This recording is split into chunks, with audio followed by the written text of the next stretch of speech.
ഇപ്പൊ 3 കൊല്ലം ഫോൺ കൊടുത്തിട്ട് ഒരു ടീമിനെയും ഫോൺ കൊടുക്കാതെ ഒരു ടീമിനെയും പരിശോധിച്ചപ്പോൾ ഫോണ് അത്യാവശ്യത്തിന് മാത്രം ഉപയോഗിച്ച ആളുകൾ നല്ല ജീനിയസ് ആയിട്ടും നല്ല സ്കില്ലുള്ളവരായിട്ടും നല്ല ബ്രെയിൻ ഉള്ളവരായിട്ടും നല്ല ഓർമ്മശക്തി ഉള്ളവരായിട്ടും ഒക്കെ മാറുകയാണ്. നമുക്കൊന്നിൽ കോൺസെൻട്രേഷൻ കിട്ടുന്നില്ല, നമുക്ക് ബൈഹാർട്ടാക്കാൻ പറ്റുന്നില്ല, വീട്ടിൽ നിന്ന് പഠിച്ച് പരീക്ഷാ ഹാളെത്തുമ്പോത്തിന് എല്ലാം പോവാണ് അല്ലെ, ഒരുപാട് പ്രോബ്ലംസ് ഉണ്ടാവാണ്. എങ്ങനെ ഇല്ലാതിരിക്കുക? ഒരു വീഡിയോ നമ്മുടെ ഫോണിൽ റെക്കോർഡ് ചെയ്യണ എത്ര MB വേണം അല്ലേ? അപ്പൊ ഈ കണ്ടു തീർക്കണതൊക്കെ നമ്മുടെ തലച്ചോറിലെ സ്പേസ് കവർന്നെടുക്കാണ്.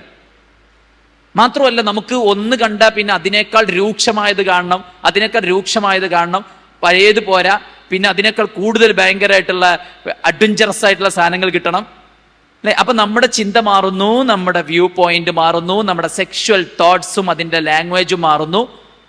അപ്പൊ പിന്നെ ഈ നാട്ടിലത്തെ നമ്മുടെ സാധാരണ കല്യാണം കഴിച്ചുകൊണ്ടാണ് പെണ്ണിനെ പറ്റൂല.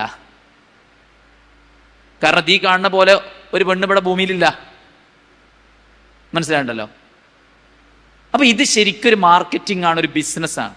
ലോകത്ത് ഏറ്റവും അധികം പണമുണ്ടാക്കുന്ന വലിയൊരു മാർക്കറ്റാണ് യഥാർത്ഥത്തിൽ ഈ ഒരു മേഖല എന്ന് പറയുന്നത്. മനസ്സിലാകണ്ടോ? അപ്പൊ നമ്മൾ അതിന്റെ അടിമകളായി മാറരുത്. അത് നമ്മുടെ ശരീരത്തെ, നമ്മുടെ മനസ്സിനെ, നമ്മുടെ ദാമ്പത്യ ജീവിതത്തെ, നമ്മുടെ ലൈംഗിക ശേഷിയെ, നമ്മുടെ എല്ലാറ്റിനെയും ബാധിക്കും.